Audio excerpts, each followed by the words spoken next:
So ngayon, tatapat ko ngayon yung iPhone na may energy. Okay? Let's see what will happen. Okay. There you go. So nakikita nyo, nagiging 0. Okay? So pag tinanggal naman yung iPhone na may energy, get off.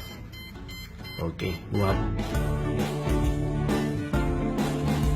Tatapat natin yung energy